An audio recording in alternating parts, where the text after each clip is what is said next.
Hi there, you're listening to Prime Lenses. I'm Ian. My guest today is Rob Gray, also known as Polarity Photo. If you follow MotoGP at all, you've probably seen some of Rob's images if you're on the gram. For my money, he is the most interesting creative photographer working in MotoGP photography today. Like, he's tremendous. His images are vibrant and punchy and crisp and clear, but they also have like a painterly, dreamlike quality to some of them as well. I love his compositions. I don't know how you compose something that creative at 200 miles an hour, but he does, and he gets the personalities of the grid and the riders and the people around the sport, making it, bringing it to life. And so, as a huge MotoGP fan, when I saw his work, I was like, I gotta get Rob on the show.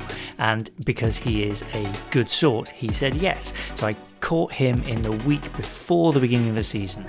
So if you're listening to this and we're partway through the season by the time you listen, don't worry, we recorded this at the beginning. We had no idea who was going to do well, but it's going to be Bagnaia, isn't it? Pecca's gonna, anyway. Okay, so without further ado, here is my really interesting conversation with Rob Gray of Polarity Photo. Yeah, no, when that pre-season, it seems shorter and shorter every year. Almost the time between things ending in, like November and then now, it's almost no time at all. Yeah, especially last year. We finished in December, but did the very end of Right. November.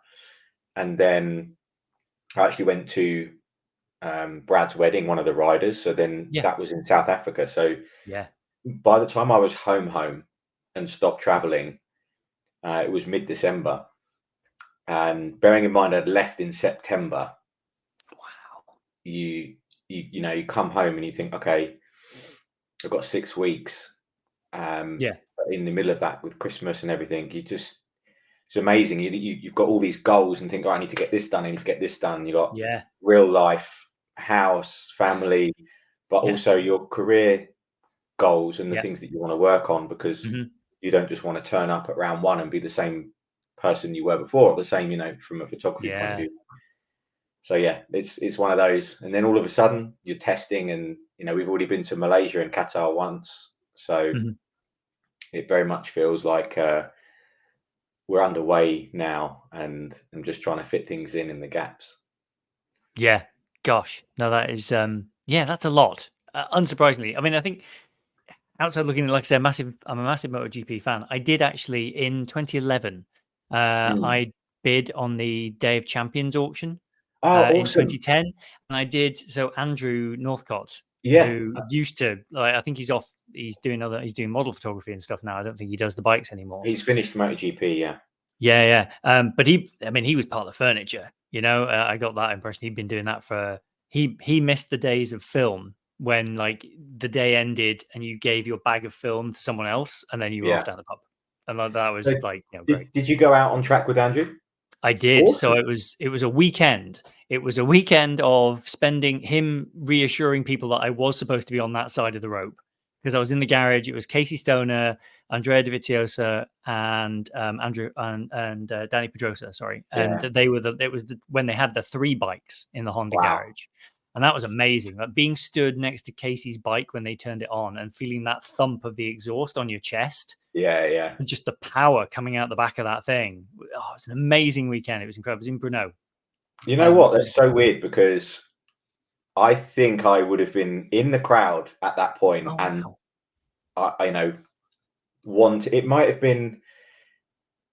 I'd have to check. If it Mm, wasn't then, it was 2012. yeah. Um, and it's weirdly one of the things that I would like to try and do one day is Mm, just to kind of complete the story, because I was in the crowd and I wanted to bid. I couldn't. I wasn't, in a mm. position to, because they go for decent money. It's a really good, Yes. a really good auction prize. Yeah. And I was desperate, and I was in the crowd, and I think I'd rented a lens at the time, and I Mm. was sitting in the crowd using it. And I always remember there were these lads who had a few beers, and they were like, "Go on, mate, you should bid for it." It's like, there's no way. But that was before Yeah. I'd ever, done anything media side Mm. at all. So it's in the back of my mind that one day I'd like to get up on stage for that Silverstone auction and offer the same thing to someone. Yes. Yeah. Would be pretty Well, cool.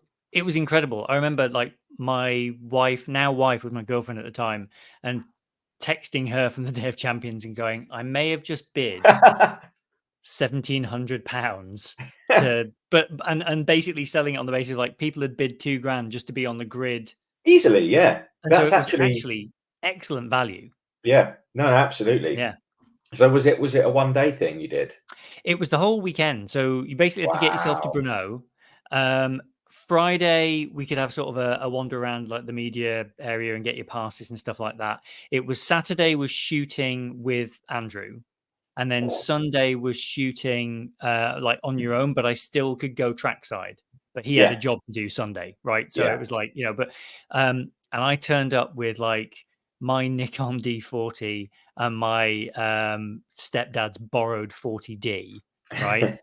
And then he took one look at that and was like, right. And he had a spare 1D body.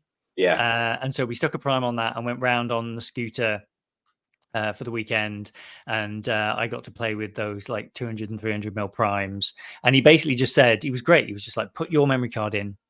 And we'll just that way you can just pull your memory card out at the end of the day, and it was incredible because I'd never shot with anything that fast before, right? So like mm, a 1D, when you're used to like a consumer SLR, and that's your entry point, you hold down the shutter for the first time and it fires off like a machine gun, yeah, and so it goes. And so I was going like crazy as these guys were coming around the corners, and he was just, as I imagine you, it was like just bang bang, and they yeah. were perfect, and they were in the center of the frame, and the logos were there because they needed their sponsors stuff, and they needed it for the press release, like That's 20 right. minutes after the race finished, and that was just it. So Yeah, an amazing thing to experience because I went into it assuming, oh, it's going to be art and it's going to be creating things and that. And Andrew was like, I want to take as few photos as possible, and I want to get them. I want them all to be good, and I want as much done in camera as possible. I don't want yeah, to be converting from RAW.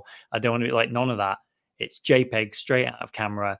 I may adjust it slightly, but he said yeah. I've got to have got it right in camera, and that stayed with me for years. For Mm, years, I've not really shot like I'm very careful to press the shutter, and like yeah. like so all these reviews, like the Ricoh GR is one of my favorite cameras of all time, and all the Awesome. reviews where Yeah, people go, oh, the battery's terrible, and it's like, how many photos are you taking, yeah, man? yeah, Like, yeah, I'm here to tell you, with a point and shoot 28 mil camera, like you either got it or you didn't. It yeah, wasn't like the 800th shot was not the charm, yeah. right? Oh, that's super cool. What an experience. Oh, it was I amazing. think I reckon that might have been slightly early for me. I think Mm, thinking about it, because I didn't really own a camera then, it would have been more like 2013, 14. yeah. I was going, as a fan, Mm, and I think I rented a camera. I yeah. rented a lens, sorry, to be able to shoot it.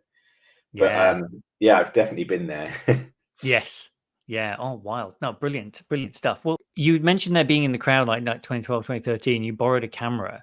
What what made you do that in the first place if you weren't photographing much and it wasn't your job yet? What inspired you to do that? Well, I think so. So rewinding back before that, when I was kind of late teens, I was into video before Mm, photography. yeah, And when yeah. I say into video, I mean it's nothing really that sophisticated. I had an old uh, camcorder, like an Hmm. old Sony camcorder, and I used to just bring it with me and mess around. If me and my mates went somewhere, if we went away for the weekend or whatever, I would always be messing around and filming it. Mm, And then I got really into trying to edit them and make them look cool. And I'm really, I'm always been into technology. I've always loved computers and what you can do with them, and that was always my thing. I was always kind of the closet nerd, if you like. So I actually used to try and do things in Photoshop before I ever owned a camera, and I would, download images and try and learn how to manipulate them or change them or, basically create something cool. I didn't know that I was actually just trying to find a creative outlet at the time. I didn't know that's what it was. But I guess this was just me at a young age, finding these different things and enjoying different elements of it. But at no point was I like, oh, one day I want to be a photographer. I didn't know that at that point. But then fast forward to like racing, I'd always kind of been into motorsport, and I went to Brands Hatch, which is like my local circuit. And it was actually the first event I went to was the World Touring Cars. And I'll never forget, this was like the first motorsport event I'd attended live, and I heard the cars and got excited, and then I walked down to, like, at Brands Hatch, it's almost like a bit of a bowl where you're kind of elevated above the circuit in most of the places. And I walked down to basically where the start finish is. And as they came past, I remember the hair standing up on my neck, the noise, the smell, and I just knew from that moment that I was going to be at a racetrack very often in my future.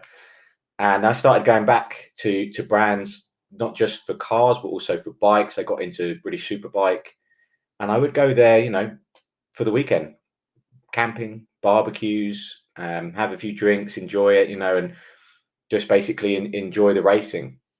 So I was a fan of that first, if you like.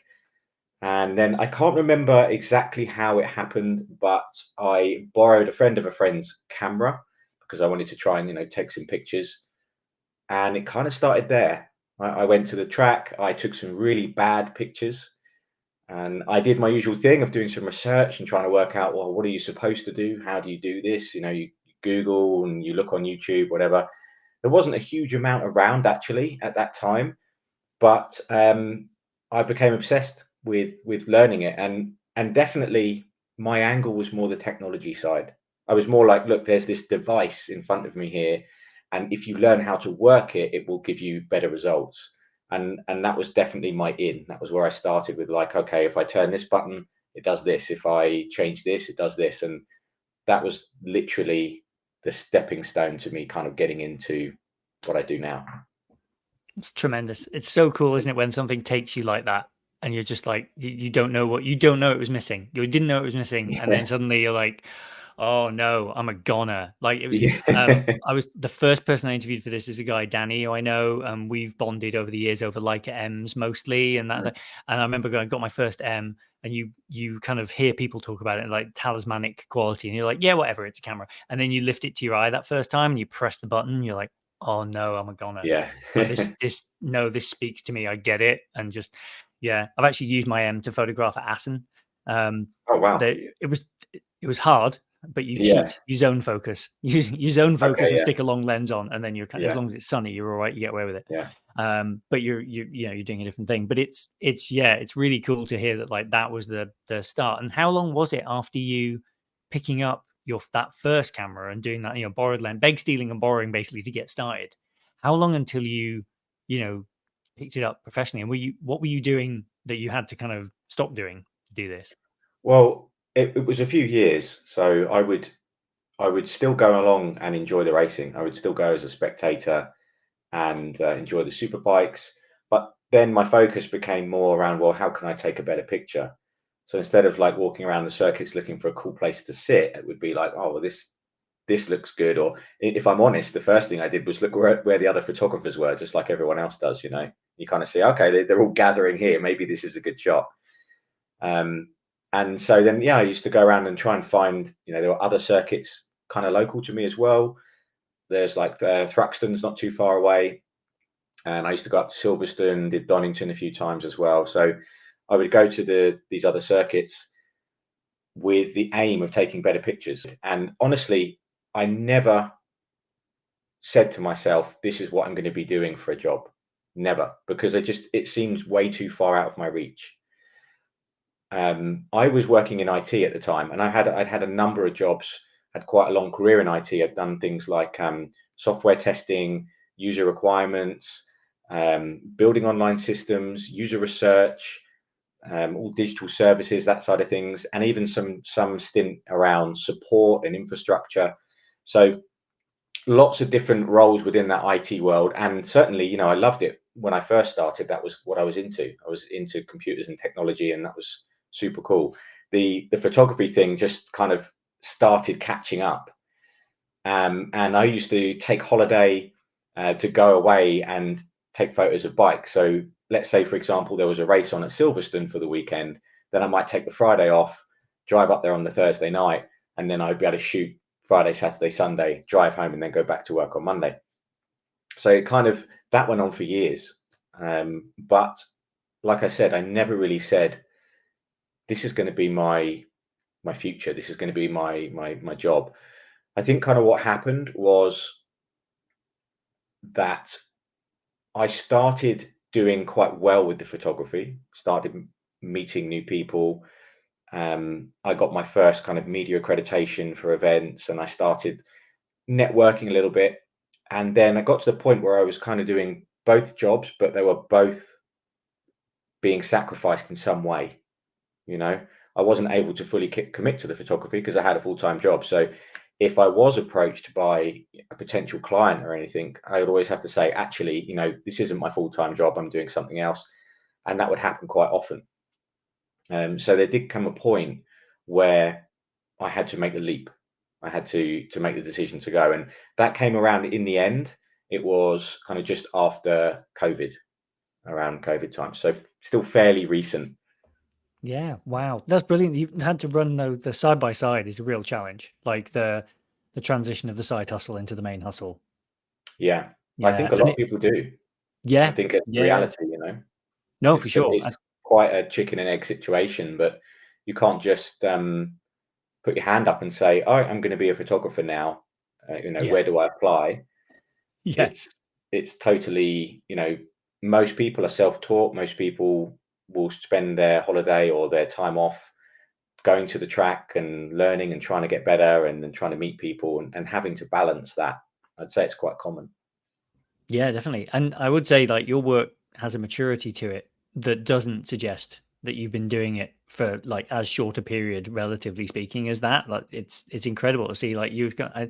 I like that when we started talking, you were talking about like coming back different, coming back better every season, which is Mm. great because that's the way the riders talk about as well. Like it's the way athletes talk about it. So you've obviously got that mindset and that kind of quite precise, approach or quite methodical, I suppose, approach to it. Maybe. I mean, I can be quite chaotic as well, but I would say, like for me, and this is probably a gift and a curse, and I would imagine it's the same for so many creatives out there. But I'm extremely critical of my own work to the point where, like, I do feel like if I'm coming back next season and I haven't improved anything, or I haven't changed anything, or I haven't learned anything, or I'm not going to try anything different, then I will feel bad. I will be critical of myself, and it's kind of sometimes it's good because it can push you forward. It can drive you to have high standards and to keep moving. But at the same time, you can give yourself much harder time than you really need to, and maybe not give yourself the credit you deserve. So, like I say, a bit of a gift and a curse. But I would say it's more really from that than me being particularly methodical. Right. Yeah. I was impressed when like your videos of your studio and stuff, like it does seem like everything has a place. Like it's all quite like sort of carefully laid out and like stuff's together, like Canon kit look like it's together, the Fuji and the Yeah, yeah. Q look like they're together, like you've got a thought process behind stuff, but like it's good that you'll embrace the chaos as well. There's nothing worse than like being trapped by being quite methodical. You'll see behind me like a bit of chaos, like Yes. just Yeah, no, I happening. am absolutely. I mean, quite a few of my colleagues will joke with me in that kind of terms of my organization when it comes to the travel side of the job. I'm probably the worst person known to man, but I manage somehow. I managed to get there with their help. But that's probably like a nice segue onto kind of the sort of the conceit, the excuse for the conversation, which is your first lens, which I think is a Sigma 120, Well, was it? yeah. So I put on there the Sigma. Hmm. It's a 120 to 300. It wasn't my first lens, but it was for me the first lens that really opened the door to being able to take some good shots at a motorsport track. Yeah. Um, because before that, I think my first ever lens was a freebie that I got from a forum. It was a Tamron 70 to 300. It was a pretty bad lens. It was beaten up. It maybe didn't focus particularly great. I don't think I would have noticed though at the time. Um, but it was fine. It got me to the track and it got me shooting. So it was great. And I stuck with that for quite a while. That was the only lens I had. The body that I went for, the first one, this is after a lot of research and looking around. I went in for a Canon, and I actually bought an import off of eBay because they're cheaper, and it was basically the same specs as a 550D, but I think the name was like I forget, T3i or something like that. Well, But it was Rebel. They didn't have basically a Rebel name as well on yeah, import that was sometimes. it. Yeah, Yeah, it yeah. was a Rebel something, but it was basically a 550D. So crop camera, not bad. I did my research, for the money, for the budget, and everything. So that was me with my free lens, and I would go to Brands Hatch and try and shoot with that. But I mentioned the Sigma 120 to 300 because I remember quite distinctly this was the first lens that was a big decision in getting it, and it was kind of like, do you really want to invest more money into this? It's definitely, it's a hobby, it's not going to go anywhere, but you really enjoy it, and it's a passion, and it seems to be growing. So I was very torn at the time. um, Looking back, it was a great decision, and it was actually really good value, and a very flexible lens. And again, I was quite proud of my research to find this one, because a fixed aperture zoom lens is fairly rare, but to find one at that kind of longer focal length is even more rare. And I think around the budget was around £1,000, something like that at the time, which is, it's a lot of money. But relatively speaking, when you get to those longer lenses with fixed 2.8 apertures, it's actually very good value. So that was the one for me that I feel like it turned me from someone just taking pictures, taking snaps, to someone who's trying to get really good motorsport shots. And I felt like I could go to any track, and I had the right tools to try and take a good picture with it. Yeah. Plus, something which was super cool with this lens. So you'll know this, but because it has a fixed aperture, it meant that I could put an extender on there. So I could put a 1.4 extender on there, which would extend my reach to 420, and I'd still be shooting at f4. All right. So in terms of flexibility, this was great. In my eyes, I had the do it all lens. I could go anywhere from 120 mil all the way up to 420.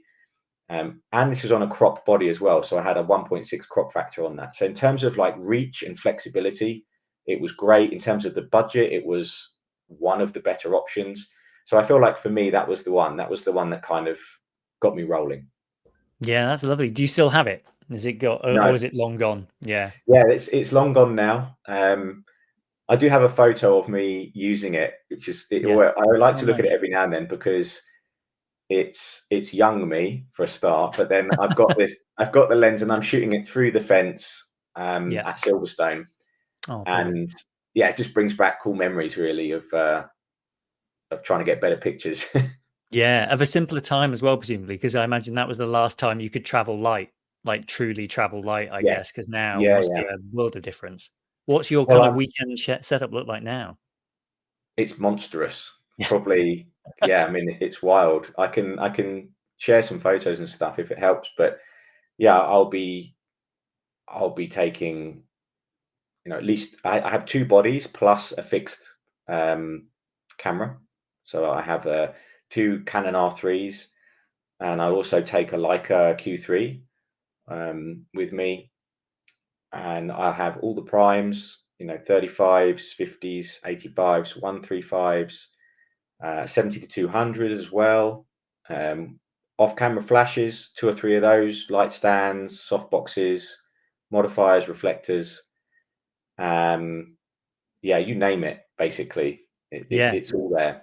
You're ready for any eventuality, because presumably you don't just shoot, like my only contact, as I said, was with Andrew that weekend, and so obviously he was Honda's photographer, but he was Yeah, predominantly shooting the bikes on the track. Like that was yeah, mostly what he was there to do most weekends. Are you kind of affiliated? It looks like you work closely with KTM, and you've worked like Pedro Acosta and people like that, and you know Brad quite well by the sounds of it. Like, are you just their guy and you do a bunch of stuff, or are you mostly on the bikes? Like, how does that kind of work? Do you just have to be ready to go on anything, basically? yeah. I mean, I do everything. So I'm freelancer, so it's just comes down to who I partnership with, and who we agree to work with through the year. I do work closely with KTM and some of the other riders, Fabio Quattararo, and then there's also things like brands and sponsors of the sport. So I'll work with them, and basically the idea is that I will cover their needs during the race weekend, and it's extremely varied. It is not just the track action. That's just, if anything, the easiest part.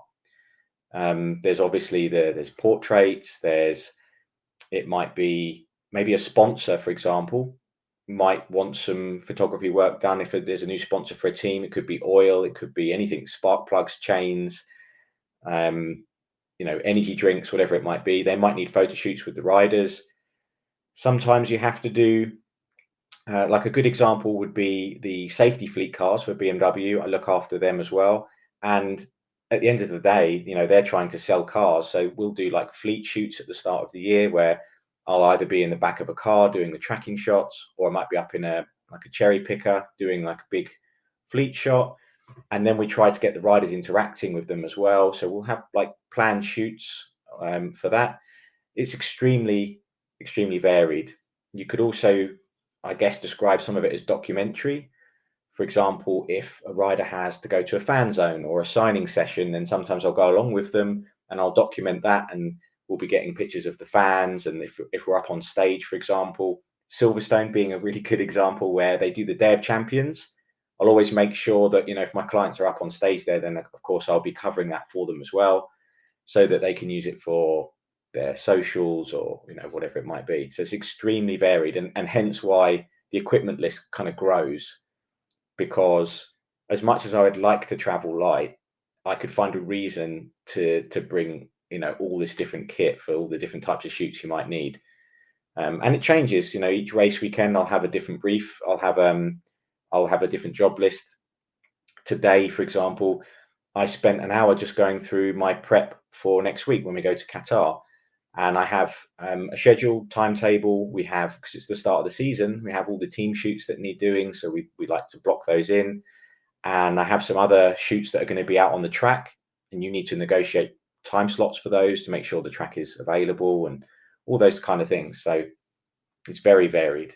Wow. Yeah, it sounds really good. I can now see why you need like not just the big stuff, but like something like a Q, which is just absurdly versatile camera as well for like the size that it Mm, takes up, I guess, as well. Like that, the crop, the macro mode, the ability to drive a flash really fast, like all in a small package. Like yeah. that's really good. How have you found having the Q3 as part of over something like a 100V Fuji or something like that of other fixed lenses? Oh, I could talk all day about these. Yeah, so I've got lots of experience. The Fuji X100V was the first ever fixed lens camera that I got. Hmm. So that was like my entry into the kind of what they call the everyday carry, fixed lens. And I loved it. I actually fell in love with it. It was just, and I still have it now, and I still use it now. It's a brilliant camera. And I think before that, if I kind of go back, I was searching for something to be like that everyday carry, where I kind of had like, yeah, there's the big bag with all your professional 1DXs and big lenses, but I still wanted to have something else which was a little bit more kind of lifestyle documentary, that was just kind of less thinking and less decision making and more just taking pictures. And I experimented a bit with the Fuji X-T2 for a while, and I enjoyed that. That was great. Nice kind of small package, good selection of lenses, etc. But when I got the X100V, everything kind of clicked.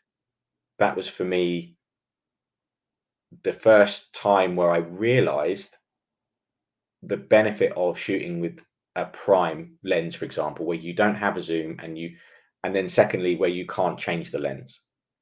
And I could talk about that for days and kind of what that did for my photography. Moving from the X100V to first the Q2 and now the Q3, they're different in my eyes. You might use them for the same reason, but they have very different pros and cons. I do pick up the Leica more often than not. The Leica is the one that will come with me. I think it is slightly more versatile, and there's definitely a more dynamic range. Being full frame, I can get more from the files, and it being wider as well means that you can just kind of capture more in there. Plus, with that huge sensor that's on there now, cropping is just very easy. But I still have use cases for my Fuji.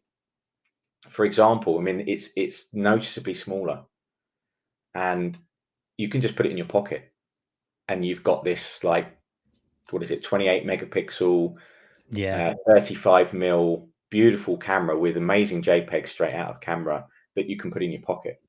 Yeah, it's So unreasonable, isn't it? Really, it's the way yeah. I feel about the GR, like the Ricoh GR. Like that was, Mhm. especially during the pandemic, that was my everyday around the house. You know, you can't go out, but you'll document your life. You can go macro, you can go wide, Yeah. and it's funny. I would spend for years. I would meet photographers at events or at weddings and stuff like that, and we'd chat about like because I'd be there with my GR just slung over my shoulder, and I'd talk about how I wished it was 35 mil, not 28, because it was like Mhm. 35 is kind of like my favorite focal length. It's sort of Yeah. the first camera I ever used was a Canon MC film camera that was a 35 f2.8, and to me that's just what a photo should look like. You know, it was like Mhm. that. That's just kind of how it feels, and I think that just got Yeah. baked into my brain from an early age. So I would, and so when the 3X came out, which is 40, I got that. Like my wife made fun of me. She was like, "Well, you can't complain about this thing that they've never done, and then when they do it, not get it. Like you have Yeah. to, you have to switch."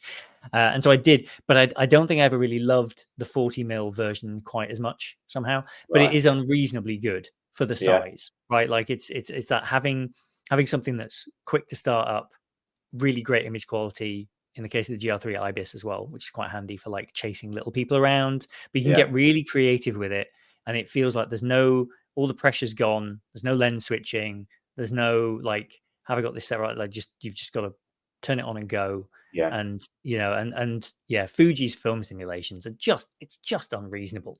Like no one can get close. You know, like Yeah. this. They seem to be the only people who still care about JPEGs straight out of camera. Like Yeah. they, They're surprisingly good, and this is coming from yeah, someone like who has always shot raw and has always tried to find a way to extract the maximum out of everything, including the yeah. files. So I was quite surprised at how good they were. Yeah, I had the first generation A7, Sony A7, and that was Yeah. incredible for its size and portability and stuff. And again, my go-to lens on that was that Zeiss 35-28 that they have, which is like Mhm. tack sharp and tiny, so it kind of makes that thing really portable. But the JPEGs out of a first gen A7, jeezy peeps, Yeah. they are bad. They're just it felt like a sacrifice. It felt to me like that product came in a bit hot. Yeah. Yeah. When you Right. get a product and you're like, this wasn't quite ready to ship, Yeah. but you had to ship it. And I think Yeah. they just took the decision that they've taken ever since, which is like just shoot raw. Everyone shoots raw. Yeah. Everyone wants that, and it's fine. And you're like, Yeah. yeah, yeah, It is quite the tool. But I yeah, think, like for me, what changed was because I'd always been like, okay, I always want to have a camera with me. That's just, I love having a camera with me. And whenever I was going somewhere, I'd always be like, oh, okay, which one do I take and what lens do I need? And now I need a bag for it. Oh, but what if this situation arises? I'll bring the other lens and then I'll need a bigger bag, and that was kind of my life, that was what I was doing. And then going to something like this with this fixed lens, it removes that. And for me, that's like quite scary because I'm like, no, I need all of this stuff. I need a zoom, I need something wide, and I need a longer focal length. But genuinely, to anybody who is similar to me, who is kind of worrying about that and thinking, no, I'm always going to need a zoom, or what if I need this? Just try it. Just try it, because what it did for me was it taught me about 35.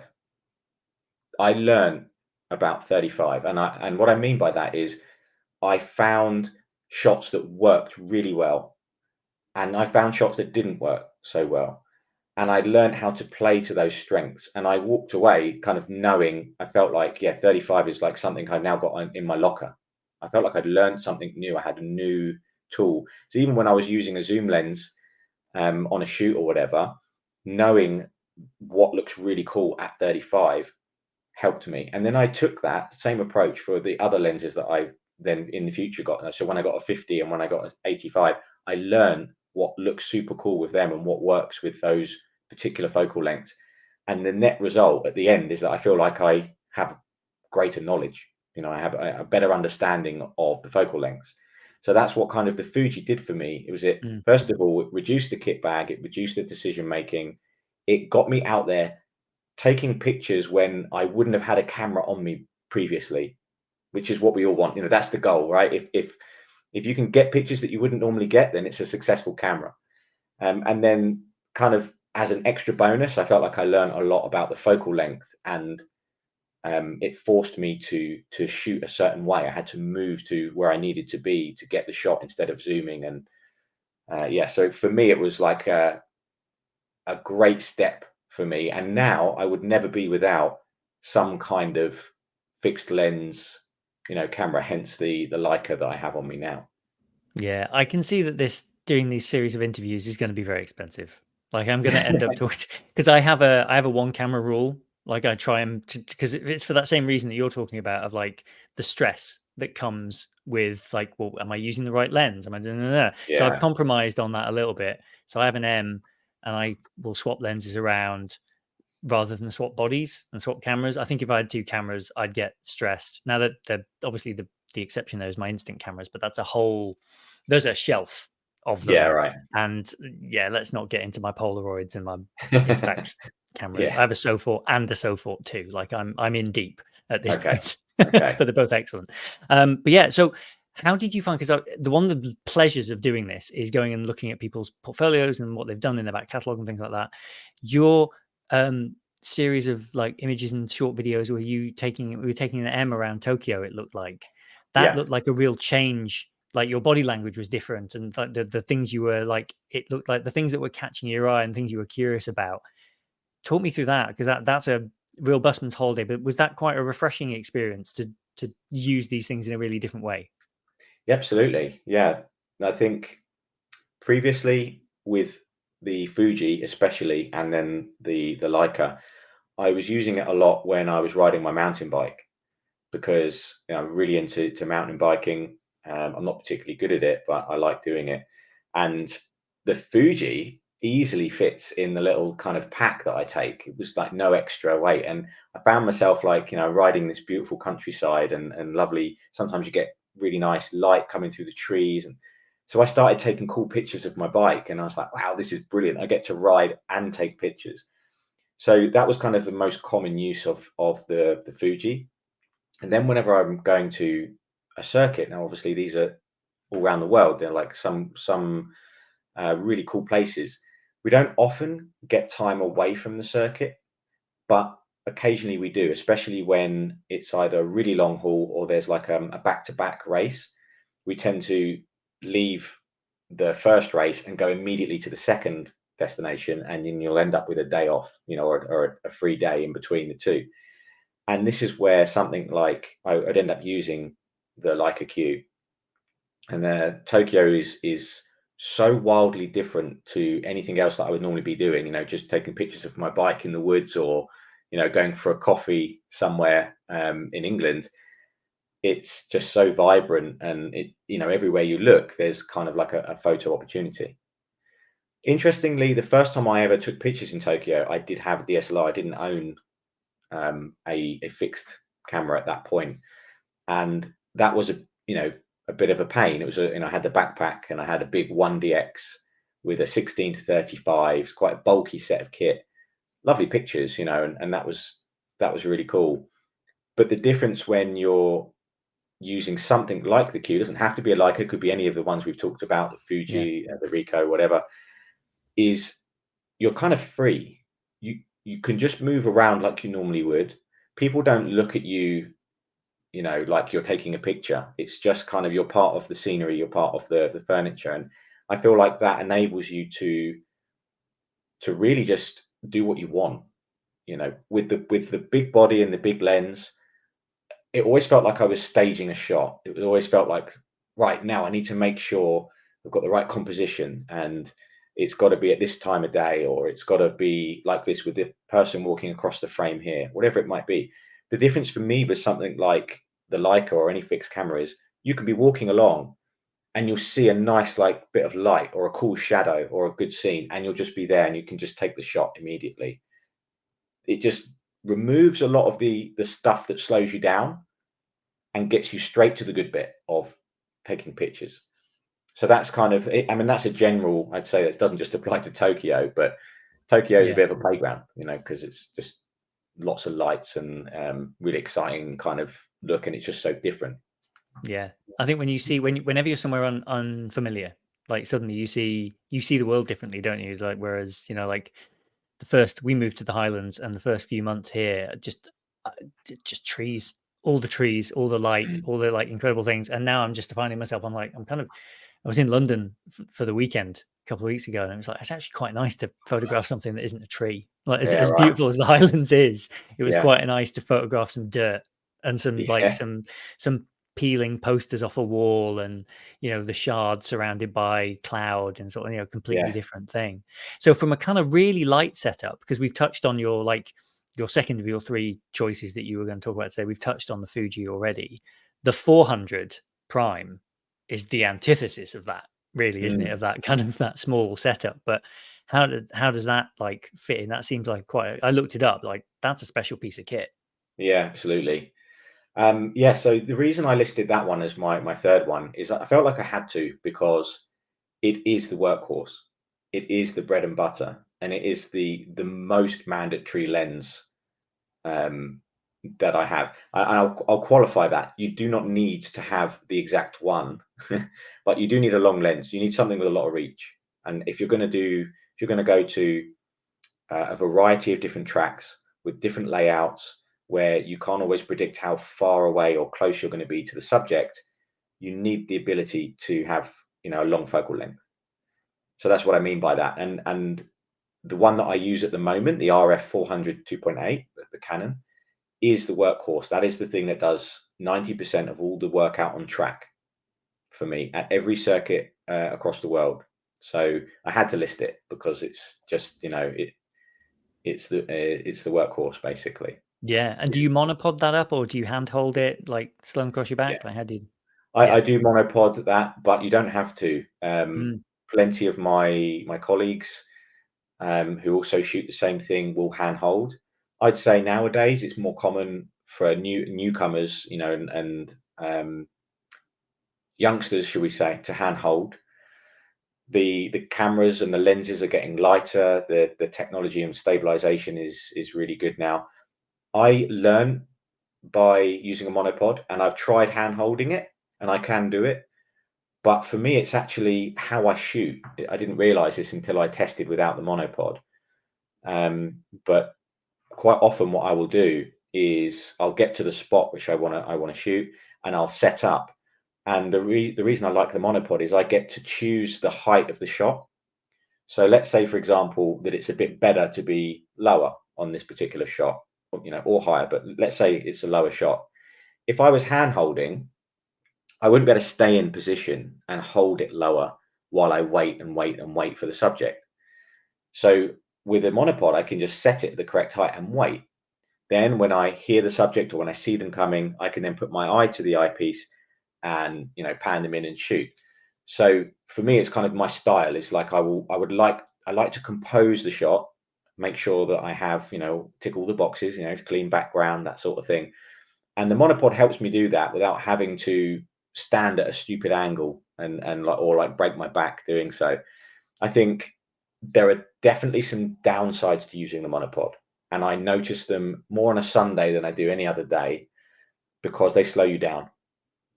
The ability to jump off the scooter, walk up to the side of the track, and bring the camera to your eye, take the shot, and then go again is very important. And it's also even more important for us on a Sunday because we're shooting three races almost back to back. And the idea, obviously, is to try and get a lot of variety and to cover the story of the race. So you're on the move, you're always moving around.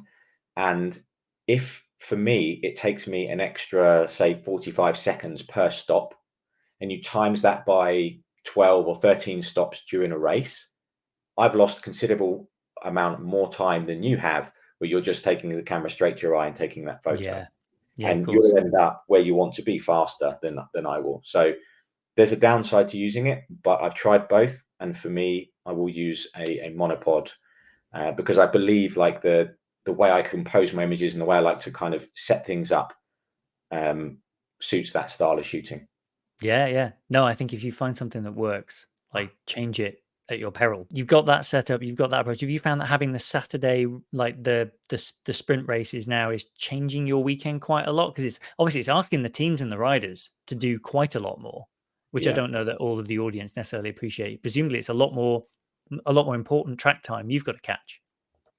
Yeah, it changes my weekend, but maybe not how people would think. So if you kind of look at it from a net point of view, I would have been out on track anyway. It, I would have been shooting something, or I would have been in the pit lane, or in the box, whatever. So in terms of like how much I'm shooting, it's not a great change. But what it does do for me is it reduces the amount of time I have to be creative, because there's a certain amount of shots and a certain amount of things that you kind of need to do the job. You need to get specific shots of the riders. If you're at a track with some iconic positions, you need to tick them off the list and make sure that the client is getting everything that they need. By the time you get to kind of Saturday afternoon, sometimes I would have that kind of ability to say, all right, I can see where I'm at now in terms of what I've delivered so far. Maybe I'll use 5 to 10 minutes here to do something creative or take a risk. So if I find an angle that I like, or a certain composition, or something I might not have tried before, quite often that's a risk, which means you could sink 5 to 10 minutes and not get something. And sometimes that's okay. If you've got the time, it doesn't matter. I tried it, it didn't work. If it paid off, then great. But introducing the sprint race on the Saturday, what that's done is take that creative window away from me, and it's made it much more like boom, boom, boom, go, go, go, do this, do that, get this job done, and then go and deliver the images.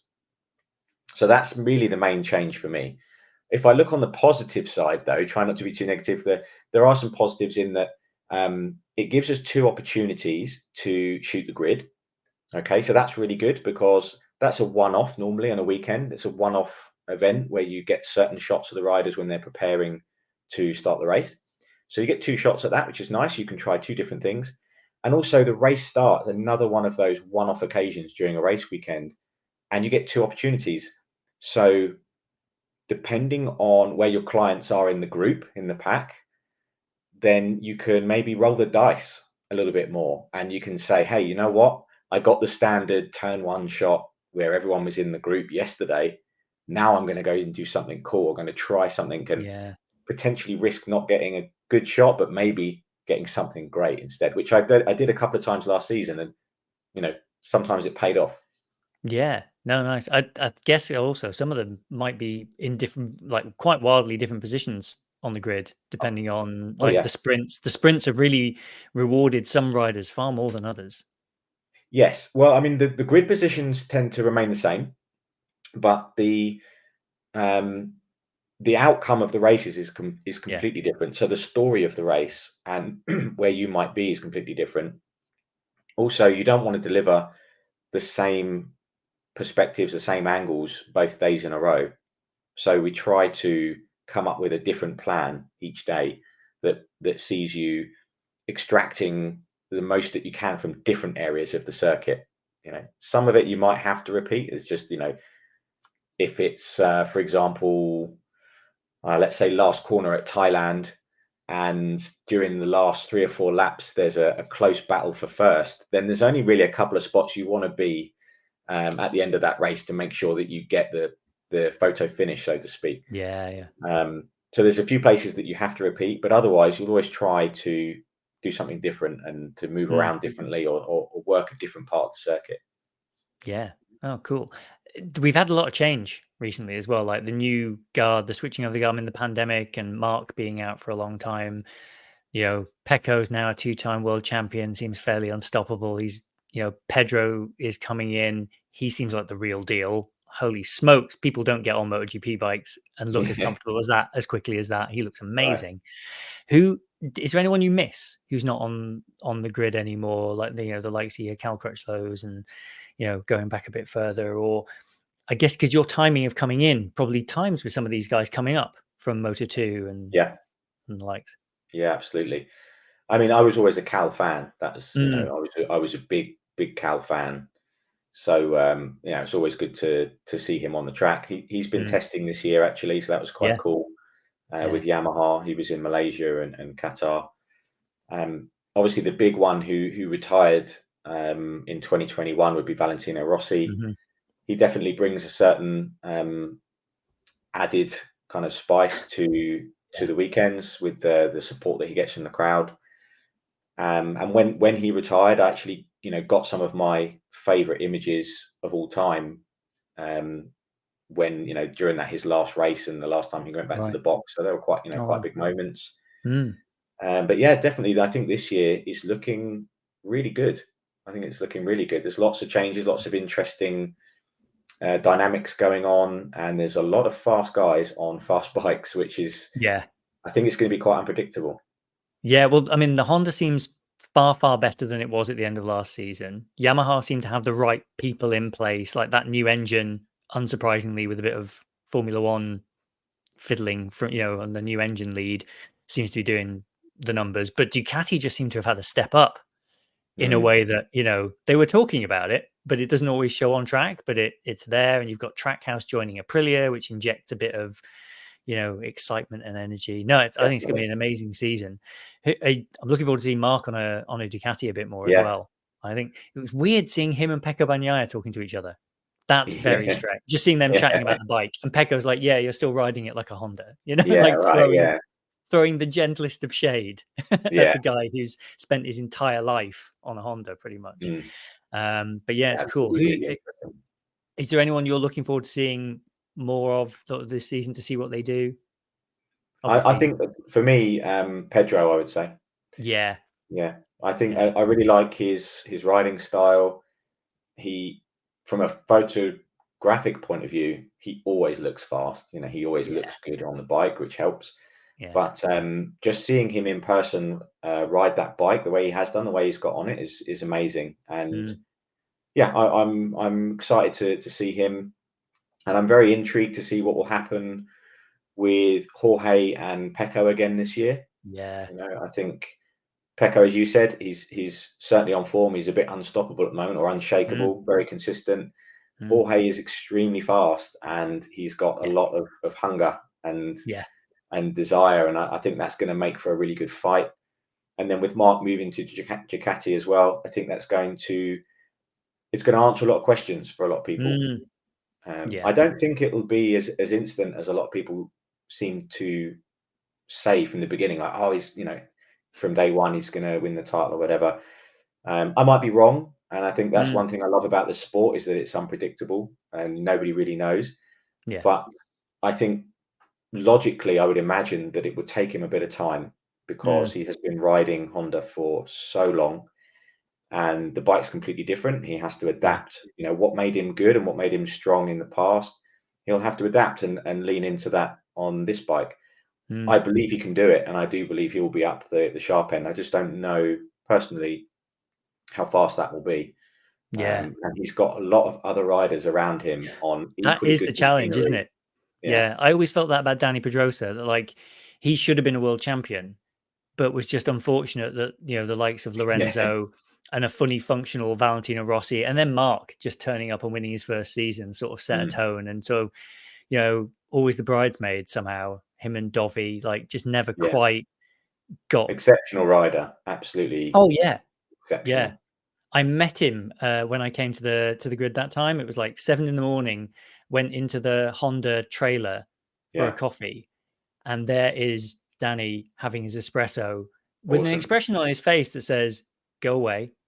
Like he was Yeah, it's the beginning, because it's the beginning of his weekend preparation, yeah, and right.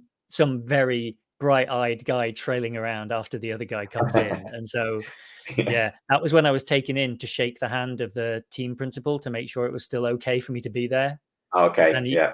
he was just sat, and he just didn't really look up, and he went, "Hmm," and just sort of nodded, and I was allowed to stay for the day. It was gonna be all There right. we go. Yeah, you got Yeah, acceptance. briefly, yes. Yeah. Brief acceptance. No, that's Oh, great. what an honor, Well, though. It's pretty oh, cool. it was an incredible privilege. I would do it again tomorrow if I Mm, could. And the people at Riders for Health do an incredible job. And I think they did always say you could come back. Like if you've done it once and you didn't like run anyone over or make a prat of yourself, yeah, right. you could basically pay the same again and come back, and they'd figure it Yeah, out. So you have some courses online or some guidance for people who maybe want to start out getting better shots at motor sports events. Do you want to talk a yeah. bit about that before we go? Yeah, sure. It's just like something aimed at really beginners or amateurs who are just starting out and that would like to take better pictures at racetracks. So yeah, it's called the Speed of Light Academy. It's a fairly low key thing. There's a lot of online training.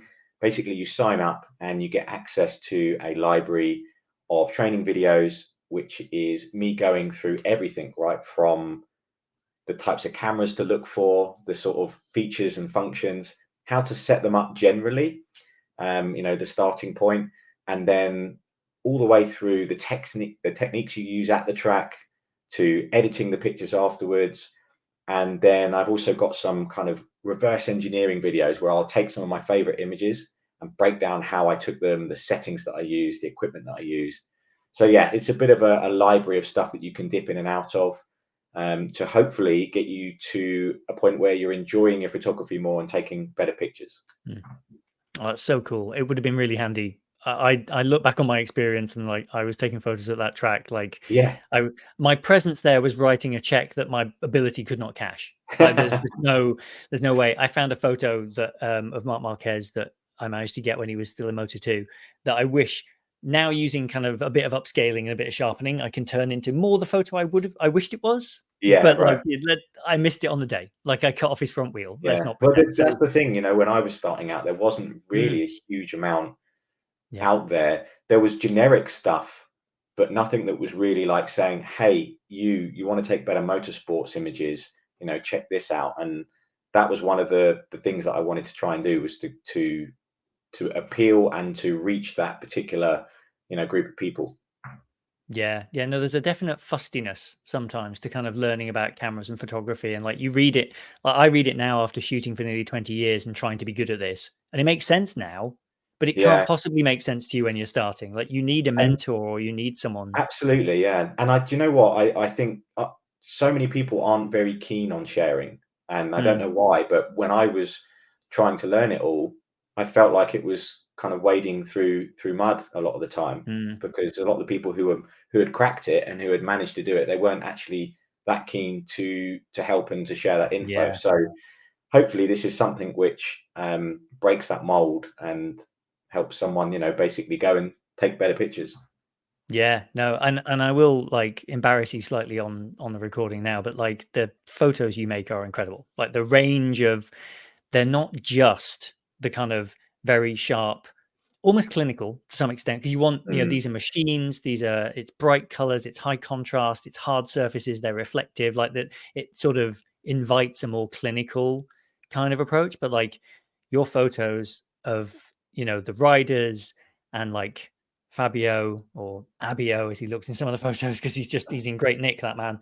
But like the painterly quality and the colors in some of your images, it's just like they're breathtaking. And I just look at those and it's like I was showing my wife when I was doing the prep for the conversation and stuff, Mm. and she was just like, "You're getting like wow!" Like she was amazed that I was getting to talk to someone who makes images like that. So like, thank you for No, putting so much of that stuff no, no, online, and it's really inspiring stuff to see.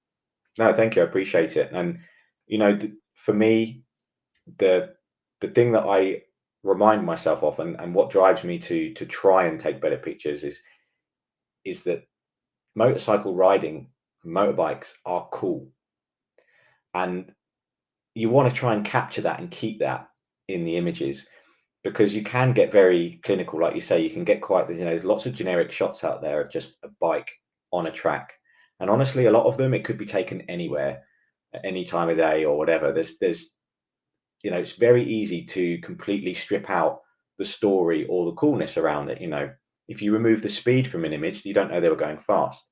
If you don't show the rider's face, then you don't get anything around, like maybe what's going through their mind at that point, or like the look in their eyes, or whatever it might be. So there's certain things you can do to try and keep that in the images. And at the end of the day, I think motorcycle riding is really cool, and that's what I try to keep in the pictures and not to make it boring. Yeah, no, it's incredible. The one of your ones of I think it's a Yamaha, and maybe it might be Sepang on the start finish straight, like, and there's like the bike is almost very small in comparison to Mm. everything. It's like it's really cool and it's moving really quickly. Yeah, oh, it's good. No, I mean, I'm in danger of just going through your back catalogue and going, this one's Yeah, really sure, do cool it, because do it's got yeah, it. yeah. Then now starts the 2 hour sequence of the podcast where we just Yeah, bring up every one of your original absolutely. Yeah, photos. do it. You can ping me a message, ask me how it was done. I'll tell you what camera and lens and settings and whatever. Well, on the subject of cameras, lenses, and settings, you're the second person in a row to talk to. Like the Leica Q is really good, and I'm like, "Oh, like I just, I don't need to hear that. Well, I have the 3 here, Yeah, and I yeah. also have the Oh, X100V. yeah. We see it was good timing that one as well because the 6, obviously, the internet is falling over itself for the 6. But I've got my trusty M11, Oh, um, lovely. I which is have with been a looking, you know what, I very good. I've been looking at the M is the M11 the latest one? Yeah, yeah. Yeah, so I was looking and I'm just not sure whether I want to go down the manual focus route at the Mm, moment yeah. because I do occasionally manual focus on this, but only Yes. when I need to, Yeah, yeah, because sometimes it gets a bit funky. yeah. And then what's recently caught my eye, and I am now obsessed, and this is kind of like therapy, but I think I might in my future I see one, Hmm. and that is the Hasselblad Oh, wow. X2D. Yes. Yeah, Now that I is, yeah, that's a weapon. I shouldn't get it, but I feel like I'm going to get it.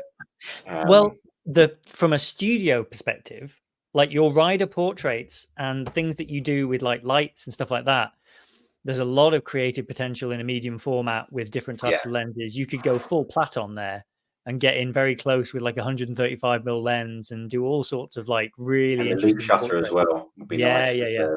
with the flashes. Yes. Um, like for example, I've got on Thursday, I've got to do the team shoot for Mm, KTM.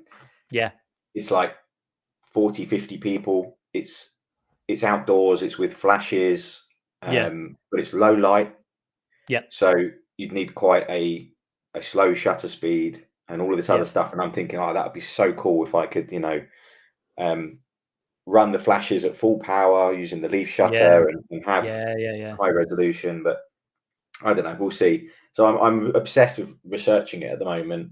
Yeah. No, Um, they do sound very cool. It's funny. My stepdad sent me a link when the Verge did their video of the Hasselblad, the new kind of classic one that's sort of modelled after the 500C, yeah, and the he look was down one. yeah, yeah, Yeah, yeah, yeah, and he sent me a link to it, and he was like, "This is weird. You'll love it," because he yeah, makes fun of me for having an M, and he has an A7C, but I will say he got the 7C, and like incredibly capable camera, like wonderful lens, great glass on that series of cameras now, really good. The number of buttons, like I physically recoiled. I couldn't do it really. anymore. Like this, the manual focus on this has just ruined me for like more complicated cameras for a good while. Wow. Because I got walked out of the Leica store in New York practically for saying this, but the like they want to sell you a Sumalux, like the one on the front of your queue, right? Like they, Yeah. go down to F1714 and like that's where photography lives. And it's like it, I get what you mean, but like I went to Lights Park last year and they let me play with a Q2 monochrome. Mm, And I ran around Lights Park and I looked at the images over dinner that night and I was sitting there thinking, all I've really done is played with shallow depth of field and photographed a lot of blades of grass. Like I've not yeah. actually, it didn't, it didn't make the images better. And the Corvette that was parked in the car park at one point when I was running around playing with that and catching that and sort of experimenting with that, at like 2.8, 5.6, far more interesting images. You can Yeah. still get a bit of fall off and focus on a thing that interests you or a bit of light, but actually most of the time you don't need to be down at those Yeah. those apertures. So like a 35 2.8 that's that small Yeah. is amazing for Yeah. most of what you need. Yeah, definitely. So yeah, I'm quite enjoying my Do sort you of find that you one. can you focus fairly fast when you need to? Yes, Is it yeah, like but a also muscle memory? Because I read it people is, yeah, saying yeah. like, "Oh, you forget about it," and it's You do. You do. It feels faster. I mean, even to the point where when you use a digital, like an autofocus camera afterwards, you're surprised at how slow it sometimes is. Now, not on a more modern one. Like obviously, like the A9s and the more modern A7s and stuff, all on Canon stuff. I bet it's like lightning quick. But I do find that modern camera autofocus, especially in phones as well, they really are desperate to focus on the background sometimes in a way that mm, like baffles me. Like sometimes they trip over themselves to kind of get the focus right. Like even the mm, Q2 was doing that a little bit, but I do miss it sometimes for like what I miss more is the focal the minimum distance because it's 70 centimeters on a Oh, rangefinder most of the time, unless you get their more modern lenses, which are 35, but then you can't focus to your eye. You have to use the screen for that. ah, So they are compromised in loads of ways, but I think most of the time, a 35 or a 50 on this, you don't need mm. to go lower than f2. Like, you get some wonderful images. Oh, it's tempting. It is Yeah. tempting. But it's a style of shooting, right? Like, that's the thing. Yeah. It's like I took this with my 90 mil lens to Assen last year, a Hmm. 92.8. It was blazing hot that weekend, as you probably remember. And so I just set it to like f8, f11 and pointed it in the direction of Pecco and got Yeah. some passable shots. It's ones that I was happy with for the Yeah. weekend Right. that capture a bit of what's around. Like when he wins the race, like all the fireworks in the background are in the background of some of my shots. No.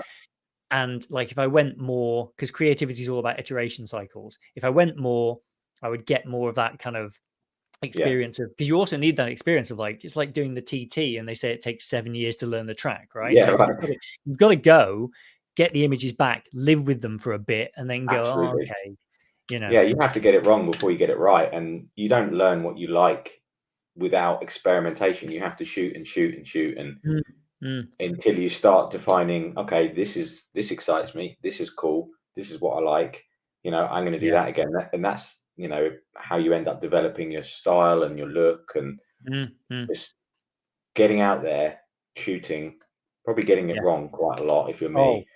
yeah, And same. but then using that, there's a quote that I love, and I genuinely believe this is like played a big part for me, is that the most successful people have lost the most, or they've Mm, they've they've failed the most, and yeah. they're the ones who've got it wrong the most times, because that's how you learn, that's how you get better. So for me, that's definitely always been my approach, is like just get out there and like try and take pictures of something, and then I always come back and be like, oh, that was a bit rubbish, wouldn't it? Or like, why, and you might be annoyed about it that evening or Mm, whatever. But next time you go shoot, you know why. Well, that didn't work. Oh, it was backlit that time, or the camera mm, doesn't like me doing that, whatever it might yeah. be. Yeah. Um, I using like this without this on it, I would take that Yeah. in my bike bag, Mm, and it's amazed me what I've managed to get. Like, because yeah. I'd be riding on my Yeah. own, and I'd have a self timer on, and like pre-focusing on a Mm, bit of thing, and I've got pictures of me jumping and like cornering and like really cool stuff where I've just been like, yeah. "Whoa, that's epic." Yeah. Yeah. Yeah. But probably I'd say that makes up about 10% of the ones that I took, you Yes. know, because the Yeah. rest of them were just terrible, and you delete them straight away. But I Yeah. learned how to get great stuff out of that camera, and that Mm, that's an example of that. It's just you know, you going to Assen with your 90 mil, but if you did that 10 times, or 5 times or whatever, yeah. Or then you'd be surprised that, yeah, you'd see the progress for sure. yeah, Yeah. absolutely. And you Yeah. wouldn't go, oh no, I didn't go to that spot because that was a waste of time. It wasn't, that sunk a lot of time in. I didn't get much from it. And Yeah. it's the same iteration that we do at a race weekend. Mm, mm, That's actually another point I didn't say earlier, but when we have the two races, the sprint and the mm. main race, I tend to do better during the main race, Right. because I've kind of tested a few things out in the sprint race, and like, Yeah. okay, no, that did not work. That was, Yeah. Got your eye in a bit. I lost too much time going there, and it wasn't worth it. And so by the time you get to the Sunday, you would have, that's your fourth race you would have shot. So Yeah. yeah, by then you're dialed in. Yeah. I think the other thing I have to remember, and one of the reasons for doing these conversations as well, is like, as a very happy amateur, right? Like, it's not my job. I don't have to get there. I don't have to get coverage. I shouldn't, if I've got a bag full of stuff. There was a guy at the Assen weekend, and it was, there's not, when you're away from the grandstands, like near the start finish stuff, there's not tons of protection from the sun. And we were walking back from one bit. We'd been to stand on the hill and then walk back around because we had seats in the stands. And this guy was lugging the most enormous Peli case filled Yeah, with Nikon gear, right? And I'd say he was in his 60s, and he yeah, loves it, right? But man alive, the sweat was pouring off him, and I he bet. just found a bit of shade next to one of the toilet blocks just to kind of like stop for a sec. And I was like, mate, Yeah. just, are you all right? And he was like, yeah. Yeah. And I showed him my camera and he just sort of chuckled at what was there, you know? And so, Yeah. yeah, it was, I forgot to say actually, but mm, like when I was shooting as a fan and I mm, was trying to get better pictures and kind of going around Brands Hatch and the local tracks, it got to a point where my main focus was to get better pictures, not to watch the racing. mm, And so I would go there with a plan, where does the sun rise? Where does it set? Where do you want to start the day? And all that sort of thing. But I would take a day off work or go up on a Saturday, but just buy a 1 day ticket. I yeah. would drive up to Silverstone or Donington and put my bicycle in the boot, and then Yeah. pedal around the circuit so I could get to the spots, somewhere like Silverstone's big place. Yeah. Um, and that was it. I had my push bike, my backpack with all the gear, and then a little step ladder hanging off of it. Wow. And I used to just sort of pedal around, get the step ladder, get over the fence, take the pictures, and then move on to the next spot. So Yeah. yeah, but that's it. The more you get into it, then you end up with more gear, and then it's like now you need to go to more places and Yeah. shoot more things. And Yeah. Oh, but what a wonderful life, right? What an amazing privilege to be there and to see these things happen like firsthand, yeah, I'm Very cool. absolutely extremely grateful to be able to do it. And I never thought I'd better call it my job, to be honest. So that's another reason why every year I want to try and make sure that I'm Yeah. still getting better somehow and still learning. And because you never know, you never know how long it will last and how long you can be doing it for.